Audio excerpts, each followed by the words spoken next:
할렐루야. 2월 7일 화요일 아침입니다. 하나님의 사랑의 손길로 여러분들을 붙잡아 주고 계심을 믿습니다. 오늘도 하나님께서 하나님의 능력의 손으로 여러분들을 인도하실 줄 믿습니다.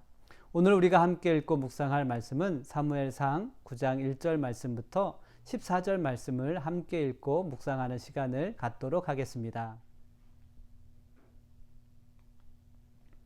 베냐민 지파의 기스라 이름하는 유력한 사람이 있으니 그는 아비엘의 아들이요 수롤의 손자요 베고랏의 증손이요 아비야의 현손이며 베냐민 사람이더라. 기스에게 아들이 있으니 그 이름은 사울이요 준수한 소년이라. 이스라엘 자손 중에 그보다 더 준수한 자가 없고 키는 모든 백성보다 어깨 위만큼 더 컸더라. 사울의 아버지 기스가 암나기들을 잃고 그의 아들 사울에게 이르되 너는 일어나 한 사환을 데리고 가서 암나기들을 찾으라 하매 그가 에브라임 산지와 살리사 땅으로 두루 다녀 보았으나 찾지 못하고 사할림 땅으로 두루 다녀 보았으나 그곳에는 없었고 베냐민 사람의 땅으로 두루 다녀 보았으나 찾지 못하니라. 그들이 숲 땅에 이를 때에 사울이 함께 가던 사환에게 이르되 돌아가자. 내 아버지께서 암나기 생각은 고사하고 우리를 위하여 걱정하실까 두려워하노라 하니 그가 대답하되 보소서 이 성읍에 하나님의 사람이 있는데 존경받는 사람이라. 그가 말한 것은 반드시 다 응하나니 그리로 가사이다. 그가 혹 우리가 갈 길을 가르쳐 줄까 하나이다 하는지라. 사울이 그의 사환에게 이르되 우리가 가면 그 사람에게 무엇을 드리겠느냐.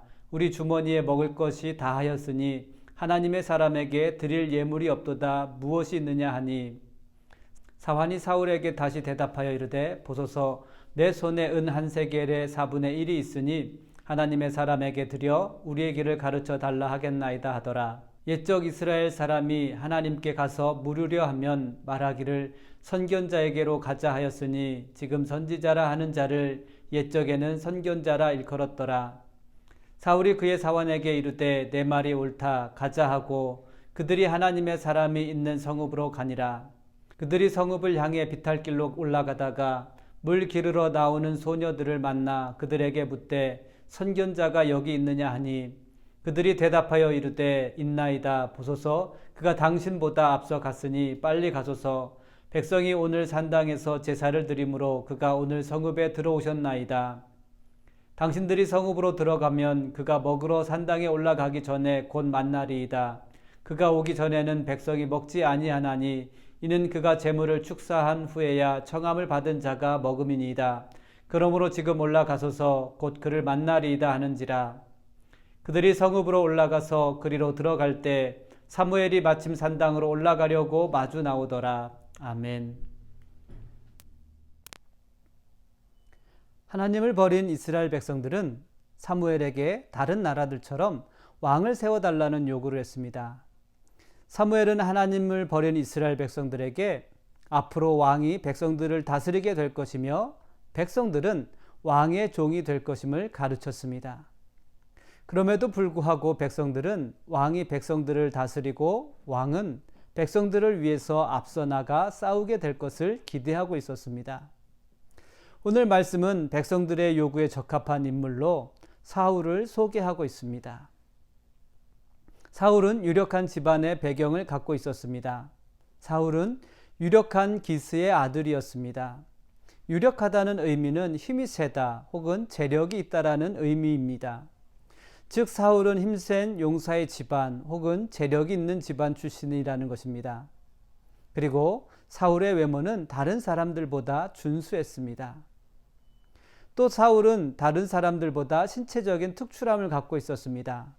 사울은 다른 사람들보다 키가 더 컸습니다.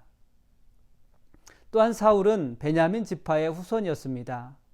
베냐민은 야곱의 막내 아들이었기에 늘 작은 자로 취급받아야 했습니다. 그리고 작은 지파로 취급받았던 그러한 지파입니다. 항상 작은 지파로 취급받던 가문에서 유력하고 준수한 인재를 발굴해낸 것 같습니다. 사울의 배경과 외모는 이스라엘 백성들이 원하던 왕의 조건을 모두 갖추었다고 할 수 있습니다. 사울의 아버지가 힘센 용사였다면 백성들을 위해서 앞서 나가 싸우는 왕으로 기대할 수 있습니다. 또한 사울의 외모도 준수하였기에 백성들에게 충분히 호감을 살 수 있을 법합니다. 사울은 왕으로서 충분한 조건을 갖추고 있다고 보여집니다. 그러나 왕에게는 개인적인 조건과 환경보다 더 중요한 것이 있습니다. 왕은 하나님과 함께 할 수 있는 사람이어야 합니다. 왕은 하나님과 함께 하심을 간구하며 하나님의 인도하심을 따라 갈 수 있는 사람이 되어야 합니다. 왕은 하나님의 인도하심이 없이는 아무것도 할 수 없음을 깨닫고 늘 겸손히 무릎 꿇어야 합니다. 왕은 자신을 돕는 용사나 재력가를 찾고 의지할 것이 아니라 늘 하나님을 의지할 수 있어야 합니다. 왕과 같은 리더에게 가장 기본이 되는 자질입니다.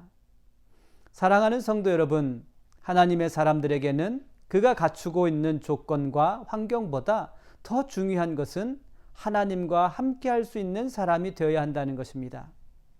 비록 나는 미약하고 부족해도 하나님과 함께 할 수 있어야 합니다.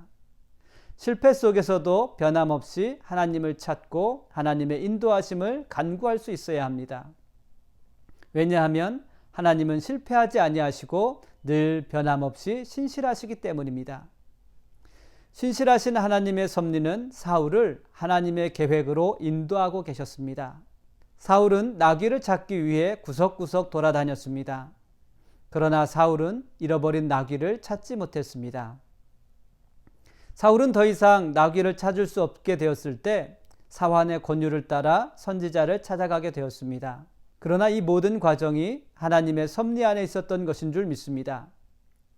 하나님의 놀라운 섭리는 한치의 오차도 없이 사울이 사무엘을 만날 수 있도록 인도하셨습니다.